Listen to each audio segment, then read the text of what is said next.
Hello guys, welcome back to law school. आज हम बात करेंगे कंटिंजेंट कॉन्ट्रैक्ट की। कंटिंजेंट कॉन्ट्रैक्ट 31 to 36 में बताया गया। कंटिंजेंट कॉन्ट्रैक्ट की डेफिनेशन दी गई है 31 में, और 32 to 36 बताते हैं कि कौन कौन से कॉन्ट्रैक्ट कंटिंजेंट होंगे किस इवेंट पर। ठीक है, पहले डेफिनेशन देख लेते हैं। A contingent contract is a contract to do और नॉट टू डू समथिंग। मतलब ऐसा कॉन्ट्रैक्ट जो किसी घटना के कॉन्ट्रैक्ट टू डू और not to do something if some event कुछ घटना के घटने या ना घटने पर कोलेट्रल टू सच कॉन्ट्रैक्ट उस कॉन्ट्रैक्ट से कोलेट्रल हो जाता है डज और डज नॉट हैपन।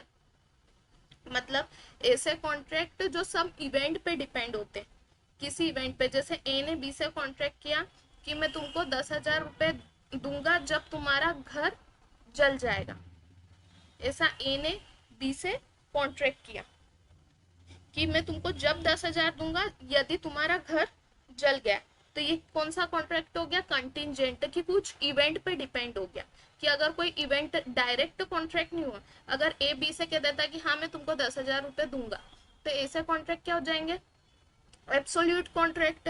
पर कंटिंजेंट कॉन्ट्रैक्ट में जब कोई कंडीशन रख दियो, जब उस कॉन्ट्रैक्ट में आपने कुछ कंडीशन रख दियो या कुछ इवेंट को बता दिया हो कि ये इवेंट होगा या ये इवेंट नहीं होगा, ये इवेंट के घटने पे मैं तुम्हें ये कॉन्ट्रैक्ट कंप्लीट होगा, ये इवेंट नहीं घटेगा तो ये कॉन्ट्रैक्ट कंप्लीट होगा, तो ऐसे कॉन्ट्रैक्ट क्या हो जाते हैं? कंटिंजेंट कॉन्ट्रैक्ट हो जाते हैं। ऐसे इवेंट क्या होने चाहिए? फ्यूचर इवेंट पे डिपेंड होते हैं ऐसे कॉन्ट्रैक्ट। और इन कॉन्ट्रैक्ट में कंसिडरेशन भी होता है, इसमें शर्त के अलावा कंसिडरेशन का भी इंटेंशन होता है, और यही बात इस वेजरिंग कॉन्ट्रैक्ट से अलग बनाती है। कंटिंजेंट कॉन्ट्रैक्ट वैलिड और इन्फोर्सेबल, ध्यान रखिएगा। Contingent contract wagering contract void होते थे, पर कंटिंजेंट कॉन्ट्रैक्ट वैलिड और इन्फोर्सेबल होते हैं। ये इवेंट के घटित होने पर या न होने पर, अगर इवेंट का घटना या न घटना डज और डज नॉट हैपन इम्पॉसिबल हो जाए, तो ऐसे में कॉन्ट्रैक्ट कंटिंजेंट कॉन्ट्रैक्ट वॉइड हो जाएगा। यदि उसमें ये शर्त रख दी है कि ये इवेंट होगा या ये इवेंट नहीं होगा तभी ये कॉन्ट्रैक्ट पॉसिबल होंगे। शर्त युक्त संविदा, कंटिंजेंट कॉन्ट्रैक्ट मतलब शर्त युक्त, कि शर्त के साथ साथ इसमें कंसिडरेशन का भी इंटेंशन होता है, ध्यान रखिएगा। और ये वैलिड और इन्फोर्सेबल होते हैं। तो कंटिंजेंट कॉन्ट्रैक्ट समझ में आ गया कि कंटिंजेंट कॉन्ट्रैक्ट होता क्या है? जो सम इवेंट पे डिपेंड होते हैं, जो फ्यूचर इवेंट रहते हैं उन पर डिपेंड होते हैं। ठीक है, अब 32 to 36 में क्या बताया गया? 32 क्या बोलता है? Enforcement on event happening. मतलब कि ये जब इन्फोर्स होगा, कंटिंजेंट कॉन्ट्रैक्ट जब इन्फोर्स में लाया जाएगा जब वो इवेंट हैपन होगा। मतलब वो इवेंट होगा, होना पॉसिबल होगा वो इवेंट। जैसे कैसे? ए ने बी से कहा कि मैं तुम्हें 1 लाख रुपए दूंगा यदि तुम मेरी बेटी सी से शादी कर लो। अगर ये कहा 32 में, यही बताया कि इन्फोर्समेंट ऑन इवेंट हैपनिंग, आप देख लीजिएगा बैरेक्ट में आपके लिखा होगा enforcement of contract contingent on an event happening, contingent contract to do और not to do anything if an uncertain future event, ध्यान रखेगा उसमें टर्म है अनसर्टन होना चाहिए, future event happens cannot be enforced by law unless and until that event has happened। जब तक वह इवेंट हैपन नहीं होगा तब तक इन्फोर्स नहीं कराया जा सकेगा। If the event become impossible such contract become void. अगर वह इवेंट इम्पॉसिबल हो गया तो ऐसे कॉन्ट्रैक्ट क्या हो जाएंगे? वॉइड हो जाएंगे। जैसे a contract to pay B a sum of money when B married C, C dies without being married to B, the contract become void। मतलब A ने B से कॉन्ट्रैक्ट करा कि तुमने C से शादी कर ली तो मैं तुम्हें 1 लाख रुपए दूंगा, और C मर गई, तो ऐसे में जब ये इन्फोर्समेंट इवेंट का जो हैपनिंग होना वो इम्पॉसिबल हो जाएगा। अगर मर गई तो शादी कर ही नहीं सकता, तो वो उसको क्या हो जाएगा? ऐसे ऐसे कॉन्ट्रैक्ट क्या हो जाएंगे? इम्पॉसिबल हो गया इवेंट होना, तो वॉइड हो जाएंगे। और ए ने सी से शादी कर ली, तो यहाँ पर इवेंट हो गया, इन्फोर्समेंट हो गया इवेंट का, तो क्या हो जाएगा, ऐसे कॉन्ट्रैक्ट क्या हो जाएंगे, वैलिड हो जाएंगे, ये इन्फोर्सेबल हो जाएंगे। इवेंट हैपन हो जाएगा कि ए ने सी से शादी कर ली, तो ऐसा इवेंट हो गया, तो ये कॉन्ट्रैक्ट क्या हो जाएंगे, इन्फोर्सेबल हो जाएंगे। और सी मर गई, तो ऐसे में क्या हो जाएगा, कॉन्ट्रैक्ट वॉइड हो जाएगा। 33 क्या कहता है, enforcement on event not happening. Contract enforce जब होगा जब वह इवेंट नहीं हो, ऐसी शर्त कि क्या शर्त लगे कि अगर enforcement of contract contingent on an event not happening, contingent contract to do और not to do anything if an uncertain future event, ध्यान रखेगा वापस टर्म आया uncertain future event, does not happen, अगर नहीं होता है, can be enforced when the happening of that event become impossible and not before। जैसे ए ने बी से कॉन्ट्रैक्ट किया, बी एक इंश्योरेंस कंपनी, उससे कॉन्ट्रैक्ट करा कि मैं अपनी शिप का इंश्योरेंस करवा रहा हूँ कि वह नहीं आई, वो बीच में उसके साथ कुछ हो गया, वो जल गई या पानी में डूब गई, तो आप मेरे को इतना जितनी अमाउंट रिकवरेबल होगी उसने ये कॉन्ट्रैक्ट हुआ।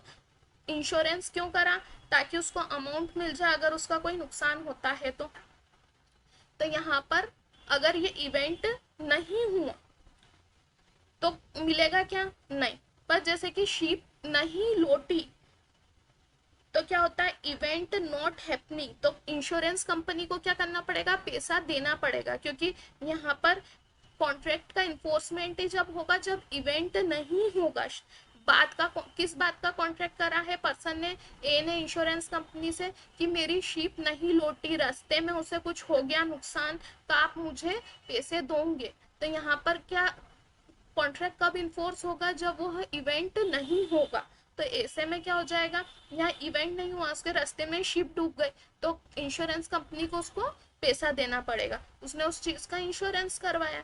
तो 33 क्या कहता है कि enforcement on event not happening, 32 में कहा है कि इवेंट हैपनिंग, 33 कहता है नॉट हैपनिंग। मैं आपको डायग्राम के जरिए ये समझाने की कोशिश कर रही हूँ, ऐसा बहुत इंपॉर्टेंट है और ये बहुत डिफिकल्ट, हर किसी को परेशानी आती है ये वाला समझ में, क्योंकि हर टर्म एक जैसे लगते हैं। कई बार ये होता है कि ये क्या है ये क्या है, पर मैं डायग्राम के इससे आपको इसलिए बता रही हूँ ये सारी चीज़ें, और इतने पॉइंट इसके जो मेन पॉइंट इसलिए क्लियर कर रही हूँ कि एग्जाम्पल के थ्रू कि आपको समझ में आ जाए। एक बार मैं अपने ट्राई कर रही हूँ अपने लेवल पे कि आपको सारी चीजें एग्जैक्टली कि किस पॉइंट में क्या, किस सेक्शन में क्या लिखा है, ये सारे सेक्शन एक दूसरे से कनेक्टेड लगते हैं कि नहीं यार ये भी क्या है, इसमें तो हैपनिंग नॉट हैपनिंग, कई बार चीजें समझ में नहीं आती। तो ये डायग्राम के कारण आप समझ पाओगे कि कौन सा इवेंट हैपनिंग का बोल रहा है, कौन सा सेक्शन नॉट हैपनिंग का बोल रहा है, तो कंटिंजेंट कॉन्ट्रैक्ट हो जाएगा।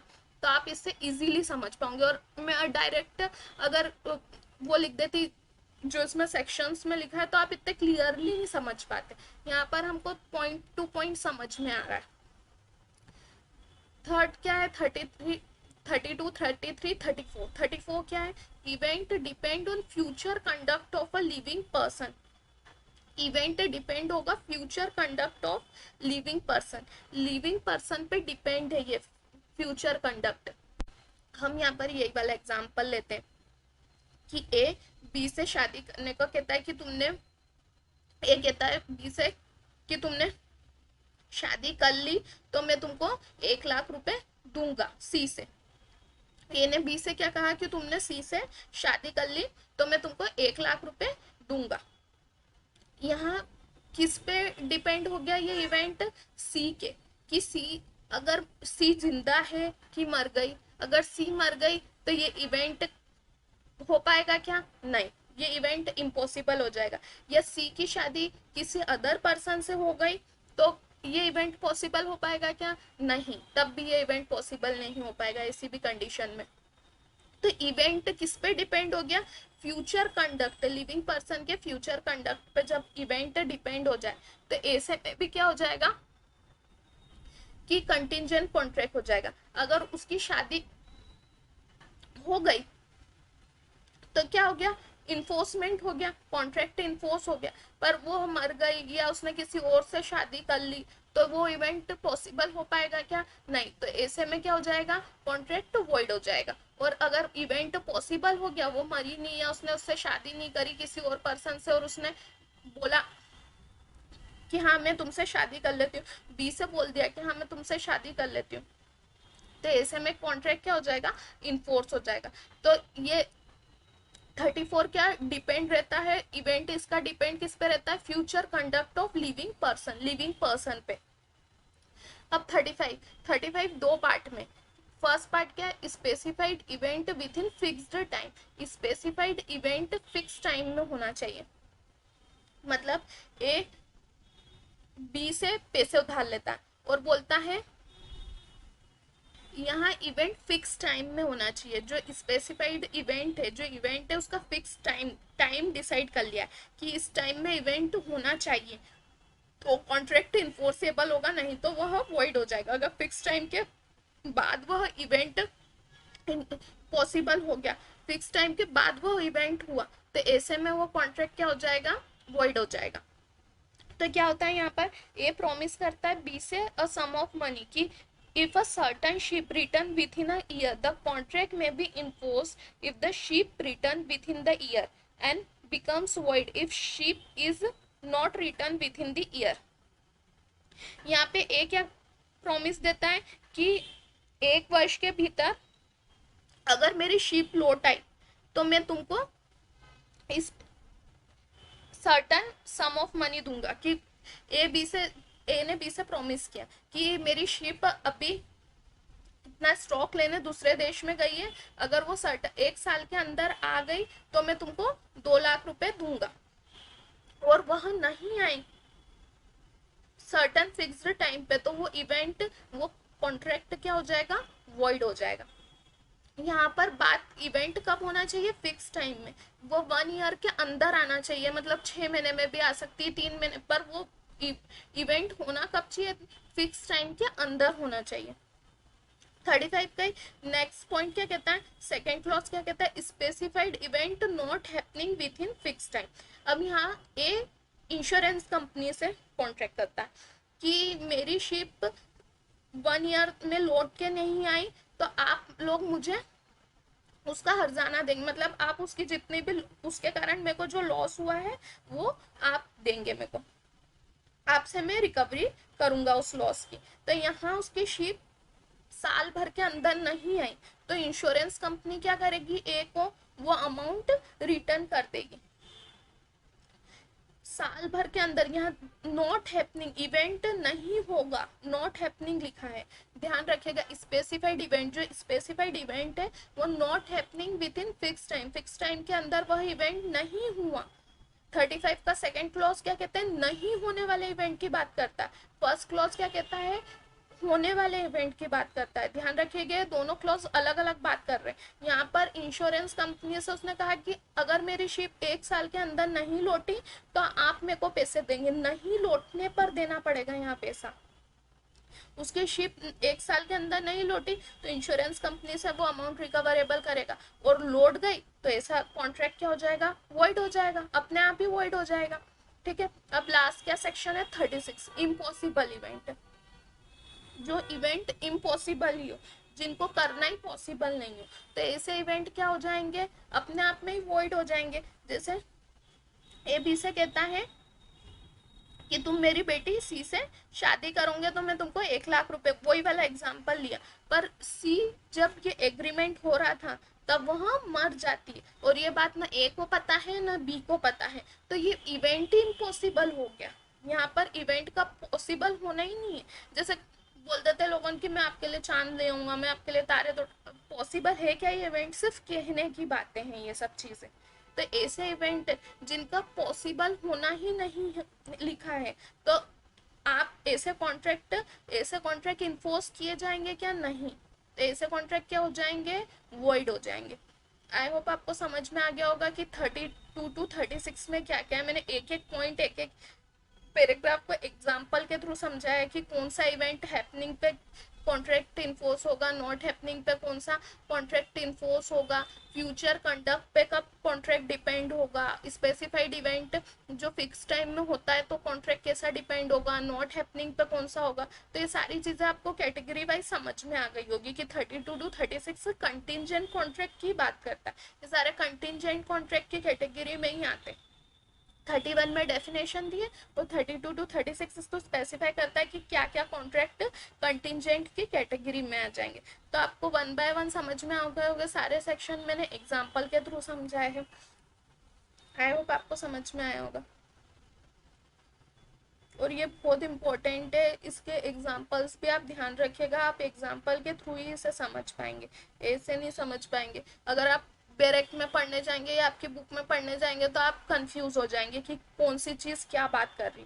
इसलिए मैंने डायग्राम के थ्रू बताया है कि एक एक पॉइंट को, जो मेरा इंपॉर्टेंट पॉइंट है वो लिख लिख के मैंने डायग्राम के थ्रू मैंने अपने level. Please like share and subscribe my channel. Thank you. Okay bye.